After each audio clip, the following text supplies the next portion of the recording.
Oke, mari kita mulai dengan sebuah skenario. Coba Anda bayangkan, Anda ada di sebuah kantor tanpa jendela, di gedung kantor eksekutif Eisenhower. Posisinya itu persis di seberang West Wing Gedung Putih. Kebayang. Pasti suasananya tegang banget ya. Tegang dan buber penuh kertas, tumpukan dokumen di mana-mana. Dan Anda kerja dari jam setengah 7 pagi sampai jam 9 malam, 6 hari seminggu. Wow, Ini bukan fiksi loh. Ini kehidupan nyata penulis buku yang kita bahas waktu dia jadi ekonom senior untuk pemerintahan Presiden George W. Bush di tahun 2002. suasananya pasti sangat intens. Setiap keputusan bisa mempengaruhi jutaan orang kan. Setiap analisis yang dibuat itu punya bobot yang luar biasa. Tepat sekali. Dan di tengah tekanan itulah, dia mengalami semacam pencerahan. Dia menyebutnya momen kebijakan John Nash. Sebuah wawasan yang kelihatannya sederhana, tapi ternyata punya kekuatan buat mengubah cara kita memandang pengambilan keputusan skala besar. Dan inilah yang akan kita dalami hari ini. Kita nggak cuma lihat teorinya, tapi juga gimana ide ini bisa, katakanlah, gagal di satu tempat, tapi justru berhasil luar biasa di tempat lain. Selamat datang di pembahasan mendalam kita. Hari ini kita akan mengupas bab 7, Revolusi di Tepian, dari buku The Voltage Effect. Misi kita bersama adalah membongkar sebuah kerangka berpikir yang kuat tapi sering banget diabaikan, yang bisa secara drastis meningkatkan efisiensi dan hasil. Baik itu di pemerintahan, bisnis, atau bahkan yang paling menarik nih, di kehidupan pribadi Anda. Mari kita mulai. Oke, jadi bab ini dibuka dengan konsep yang kelihatannya formal banget, analisis manfaat biaya. Saya rasa kita semua pernah dengar istilah itu ya kan? Biasanya nyambungnya ke proyek pemerintah yang gede-gede, kayak bangun jalan tol gitu. Tapi apa sih artinya dalam praktik sehari-hari? Di Gedung Putih, apa ini beneran semacam formula matematika yang rumit buat tiap kebijakan? Kesannya emang gitu ya, penuh spreadsheet, perhitungan yang jelimet. Tapi pada intinya ini tuh sesuatu yang kita semua lakukan tiap hari tanpa sadar. Oh ya, contohnya gimana? Waktu Anda di supermarket, Anda itu melakukan analisis manfaat biaya. Apakah beli steak filet mignon yang mahal itu sepadan dengan nikmatnya, atau mending beli ayam yang harganya cuma sepertiganya? Manfaat lawan biaya. Nah, pemerintah melakukan hal yang sama, cuma taruhannya jauh lebih besar. Mereka mencoba mastiin, misalnya, manfaat dari aturan udara bersih yang baru, kayak kesehatan publik meningkat, itu lebih besar dari biayanya buat industri. Nah, disinilah penulisnya nemu masalah yang fundamental. Waktu dia telaah analisis-analisis ini, dia sadar ada satu jebakan besar. Jebakan yang bikin banyak keputusan jadi nggak efisien, mereka terjebak pada rata-rata. Benar. Misalnya nih, kalau kebijakan udara bersih senilai 100 juta dolar bisa menyelamatkan 200 nyawa, mereka akan bilang, oke, biayanya 500 ribu dolar per nyawa. Simpel kan? Mudah dipahami. Tapi disitulah salahnya. Dan ini kesalahan yang fatal sebetulnya. Wawasan si penulis yang jadi inti bab ini adalah bahwa nggak semua dolar yang dibelanjakan itu dampaknya sama. Mungkin 50 juta dolar yang pertama dari program itu membersihkan polutan paling bahaya dan menyelamatkan 150 nyawa. Oke, masuk akal. Tapi 50 juta dolar yang kedua mungkin cuma membersihkan polutan yang lebih susah dijangkau dan cuma menyelamatkan 50 nyawa tambahan. Jadi, biaya per nyawa yang diselamatkan itu sebetulnya beda banget di awal dan di akhir program. Yang penting itu bukan biaya rata-rata, tapi dampak dari dolar terakhir yang dibelanjakan. Inilah yang disebut berpikir di tepian atau secara marginal. Contoh dari EPA yang ada di sumber itu benar-benar membuka mata sih. Bisa dijelaskan lagi nggak? Tentu, ini contoh yang gamblang banget. EPA itu kan punya berbagai program buat menyelamatkan nyawa dari polusi. Di satu sisi, ada program buat menghilangkan bendungan tiling itu loh, tumpukan limbah tambang beracun. Program ini mahal banget.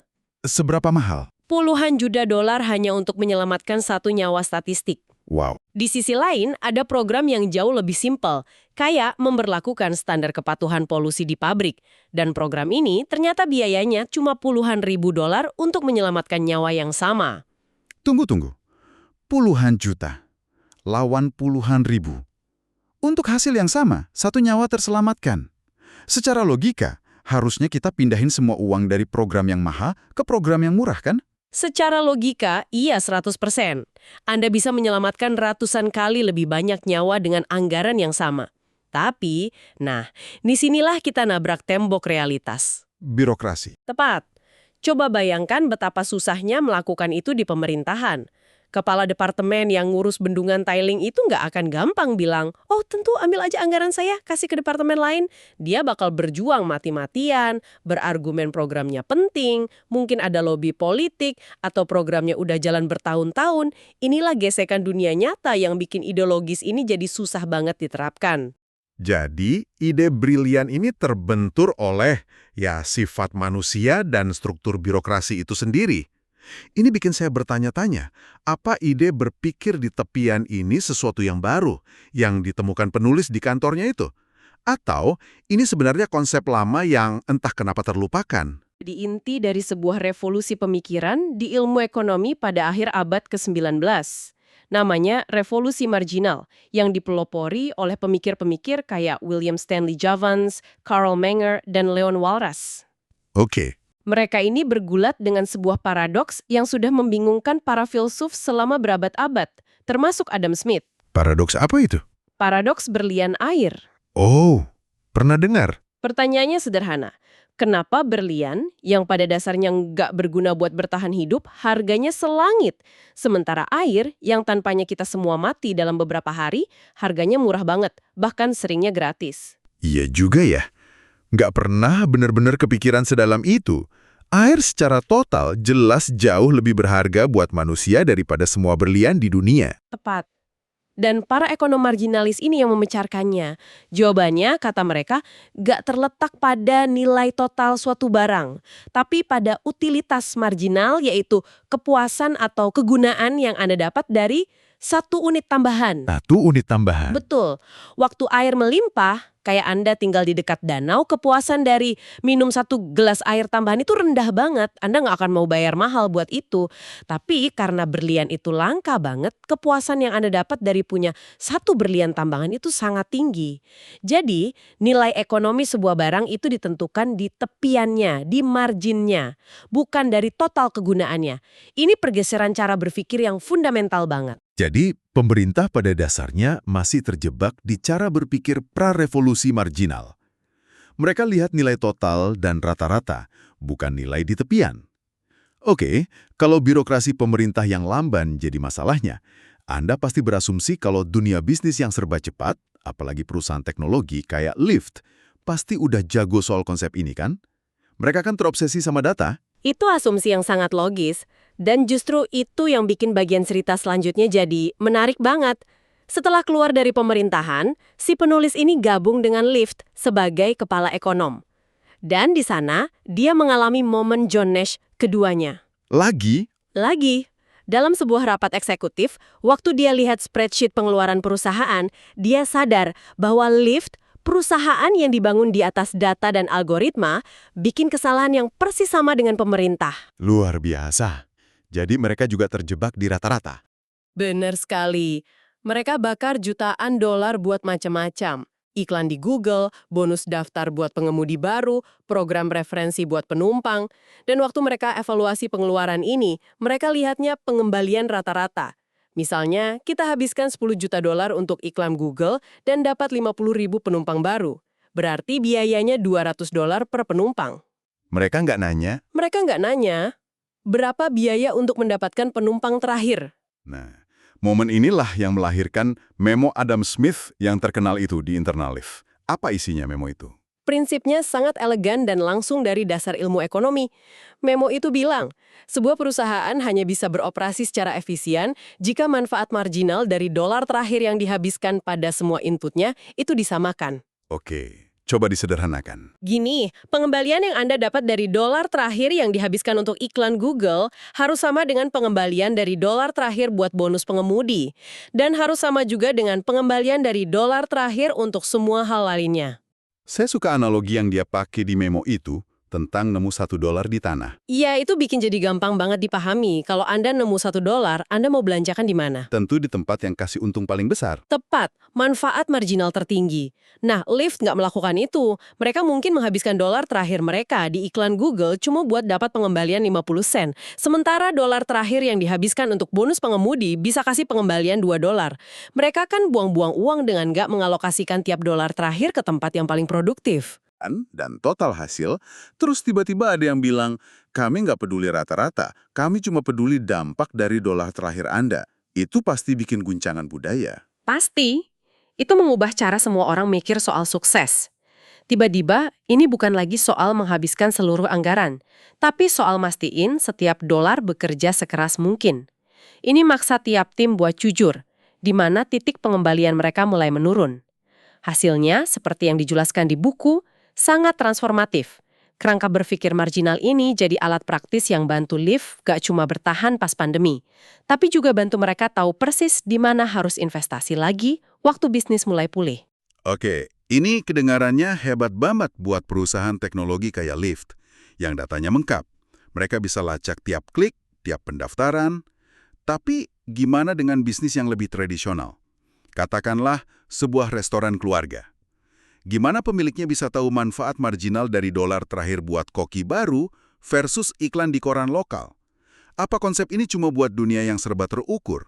Itu keberatan yang sangat valid dan penting buat dibahas. Tentu, restoran nggak akan punya data sebersih Lyft. Mereka nggak bisa melakukan A/B testing dengan gampang.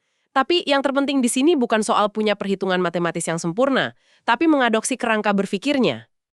Jadi soal mindsetnya ya? Betul, pemilik restoran itu bisa mulai bertanya dengan cara yang beda, bukan apakah iklan di koran berhasil, tapi kalau saya punya uang 1 juta ekstra, lebih baik saya pakai buat satu iklan lagi, atau buat kasih bonus kecil ke pelayan terbaik saya biar dia makin semangat, atau buat beli bahan yang sedikit lebih bagus buat hidangan andalan saya. Ini tentang membandingkan pilihan-pilihan di tepian, bahkan kalau cuma berdasarkan intuisi dan pengamatan, pola pikirnya universal. Jadi ini lebih tentang mengubah pertanyaan yang kita ajukan ke diri sendiri. Menarik sekali. Konsep fokus pada keputusan berikutnya dan mengabaikan apa yang sudah lewat ini kayaknya punya implikasi psikologis yang kuat juga ya. Bukan cuma soal uang, tapi juga cara kita terperangkap sama masa lalu kita. Pikir di tepian membantu kita melawan sunk cost fallacy. Kesalahan biaya hangus. Tepat. Ya. Saya rasa kita semua pernah jadi korban jebakan ini. Tentu saja. Sumber kita menceritakan sebuah kisah hebat dari University of Chicago buat ilustrasi. Departemen penggalangan dana di sana punya pusat panggilan telepon canggih buat nelpon alumni dan minta donasi. Tapi suatu hari, mereka berhenti pakainya. Loh, kenapa? Mereka beralih ke surat. Karena perhitungan mereka menunjukkan kalau surat itu lebih murah per dolar yang terkumpul. Dan ternyata ada yang salah sama hitungan mereka. Tepat. Kesalahannya adalah, waktu menghitung biaya per panggilan telepon, mereka masukin biaya awal pembelian seluruh sistem telepon itu. Biaya besar yang sudah dibayar bertahun-tahun lalu. Oh, itu kan sunk cost, biaya hangus. Betul. Ini melanggar prinsip ekonomi dasar yang disebut prinsip bygones. Uang dan sumber daya yang udah dihabisin di masa lalu nggak boleh memengaruhi keputusan rasional di masa sekarang. Biaya itu udah hilang, nggak bisa balik. Satu-satunya yang penting adalah biaya untuk membuat satu panggilan telepon berikutnya. Jadi biaya operasionalnya aja. Persis. Setelah mereka hitung ulang cuma dengan biaya operasional gaji penelpon, tagihan telepon, mereka sadar kalau panggilan telepon ternyata jauh lebih murah dan efektif. Mereka aktifkan lagi pusat panggilan itu dan berhasil kumpulin lebih banyak dana. Wah, ini kena banget sih. Saya jadi ingat semua film jelek yang saya tonton sampai habis cuma karena udah terlanjur bayar tiket.